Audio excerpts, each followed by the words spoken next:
It's the break of dawn in Washington, D.C., Wednesday morning, the morning after the big election night when we saw results come in thick and fast. Donald Trump has been declared the big winner.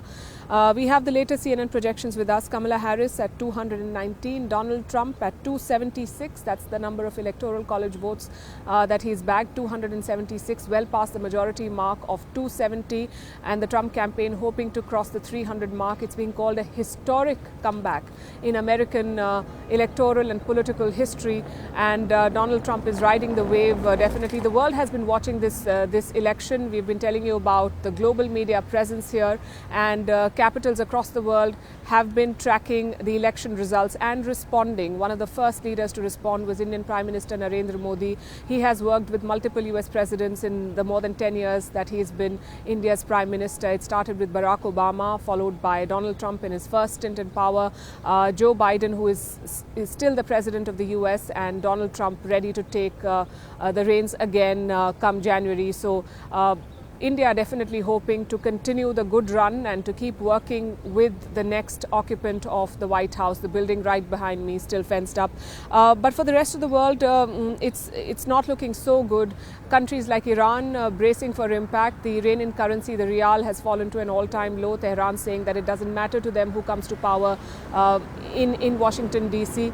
Their relationship with America is not very good as things stand, but a Trump presidency will only mean more work.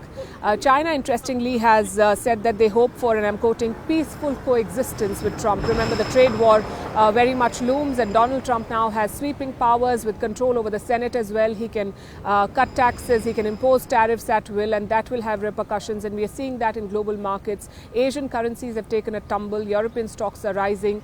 Tesla's shares, interestingly, have shot up, and that was only to be expected given the big bet that Elon Musk made. He threw his weight behind Donald Trump. He donated big money to the Trump campaign, went out of his way to support Trump through his social media platform X, and now is the time to rake in the benefits of that. We are seeing reactions from across the board, indeed.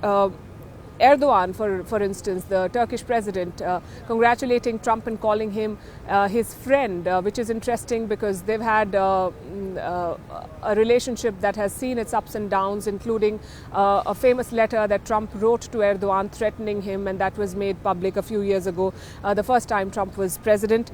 Zelensky has written, reminding Trump of the recent meeting that he had. The Ukrainian president is going to have to worry about what happens next in his war and whether Trump is going to cut funding. Remember, Donald Trump, the candidate, said that he is going to end the war within a day.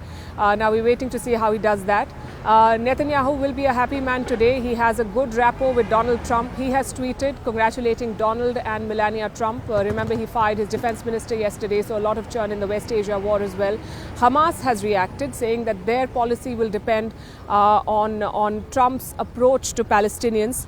The Saudi king and the crown prince have also congratulated Donald Trump on his election victory. We've seen a lot of reactions from Europe as well, from Emmanuel Macron, from Giorgia Meloni, Viktor Orban, and of course Keir Starmer, the UK Prime Minister, Anthony Albanese of Australia. All of them writing, tweeting in their congratulations and hoping that they will be able to work with Trump in his second stint in power.